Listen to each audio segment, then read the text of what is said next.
Hi everybody, today me and Newton want to read to you a poem, and the reason I want to read this to you is because this is my favourite poem, and I think in this poem are many of the lessons that have been so valuable for my life, in many ways summarises my philosophy. And the poem is called If by Rudyard Kipling. Let me first read it to you and then I'll tell you its importance to me. If you can keep your head when all about you are losing theirs and blaming it on you, if you can trust yourself when all men doubt you, but make allowance for their doubting too. If you can wait and not be tired by waiting, or being lied about, don't deal in lies, or being hated, don't give way to hating, and yet don't look too good, nor talk too wise. If you can dream and not make dreams your master, if you can think and not make thoughts your aim, if you can meet with triumph and disaster, and treat those two impostors just the same. If you can bear to hear the truth you've spoken, twisted by knaves to make a trap for fools, or watch the things you gave your life to, broken, and stoop and build them up with worn-out tools. If you can make one heap of all your winnings and risk it on one turn of pitch and toss, and lose and start again at your beginnings, and never breathe a word about your loss. If you can force your heart and nerve and sinew to serve your turn long after they are gone, and to hold on when there is nothing in you except the will which says to them, hold on.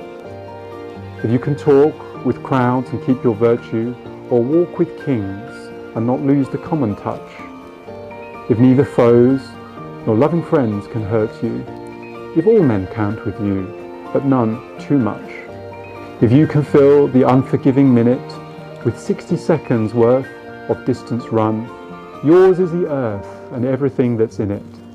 And what's more, you'll be a man, my son. Now this is my favourite poem. I often read it when I feel in a tricky circumstance. And the reason is because virtually every single line of this poem tells you something useful about how to live a good life. But you can summarise all of it in two sentences. First is stoicism, that you can't control the outside world. Things will happen, good and bad, but the only control you have is how you react to them. Two very famous lines, meeting with triumph and disaster and treating those two impostors just the same, are in fact hanging above Centre Court, the entrance of Centre Court to Wimbledon, the famous tennis tournament, which is currently ongoing. The second thing is being of action, a person of action. In the poem it says, don't just be a dreamer, don't just think about stuff, do stuff. Like, you use your effort. It talks about nerves and sinews, about filling 60 seconds worth of distance run. In other words, it's not just the case of sitting back and letting the world happen to you and dealing with it, but it's also a case of you go out and strive to make things better for yourself, to try and make a difference.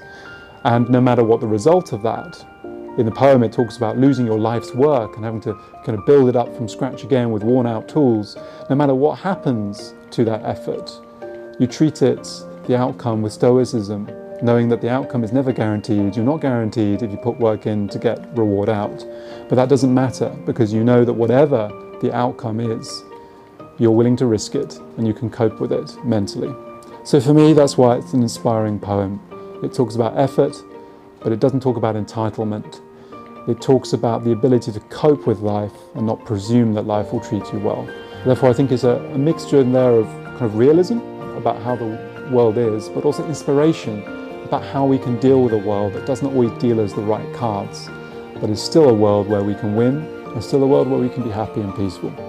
And so I hope for all of you that this poem provides you some inspiration. And when you're feeling down or when you're facing a challenge, you can read it and gain the same strength that I have when I read it.